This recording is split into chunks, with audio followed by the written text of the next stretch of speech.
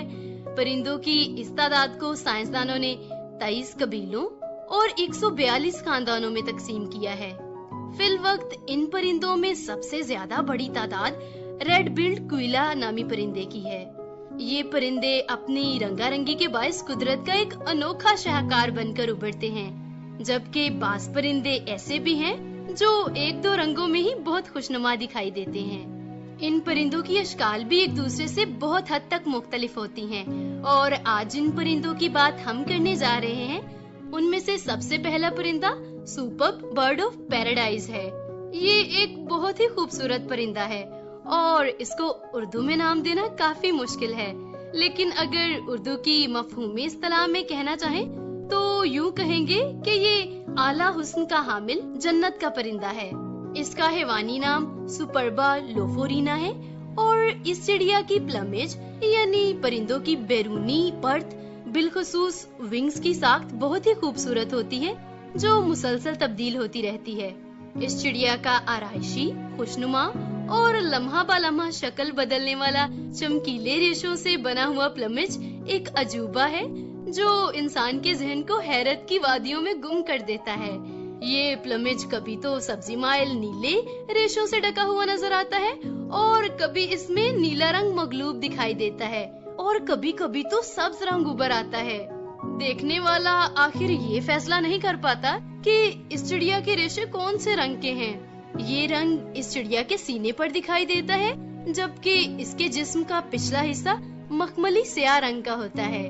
چھوٹے سائز کی یعنی 26 سینٹی میٹر اور 60 گرام وزنی چڑیا کا رقص اس قدر نازک اور دل کو لبھانے والا ہے کہ یہ قلم کی گرفت میں آ ہی نہیں پاتا۔ نر ایک خاص قسم کا رقص کرتے ہیں تاکہ وہ اپنی مادہ کو متوجہ کر سکیں۔ خوبصورت پرندوں کی اس فہرست میں دوسرا نام کائنڈ آف سیکسنی نامی پرندے کا ہے۔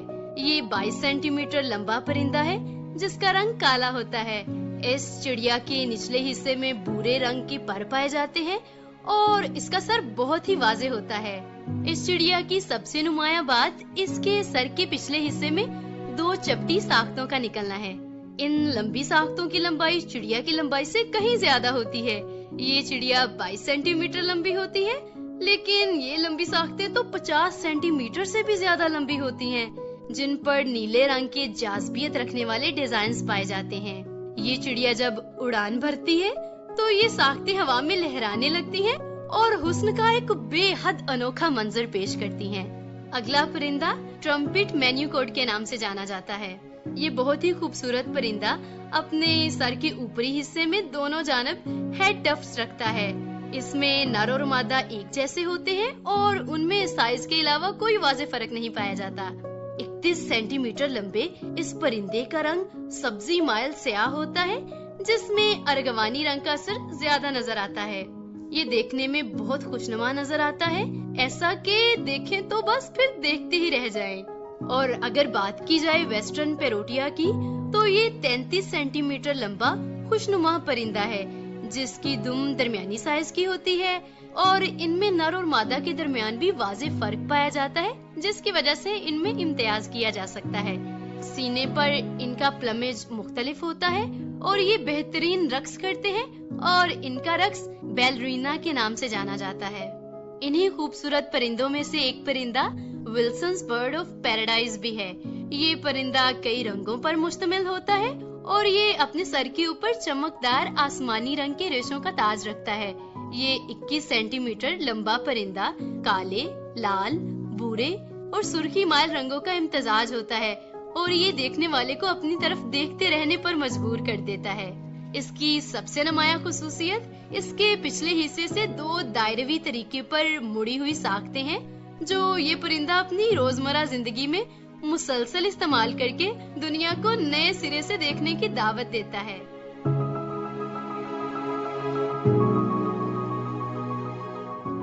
پرندوں پر آج کل ہم قدرت کے کرشمے میں غور کر رہے ہیں۔ یقیناً پرندے خدا کی بہت اہم مخلوق ہیں۔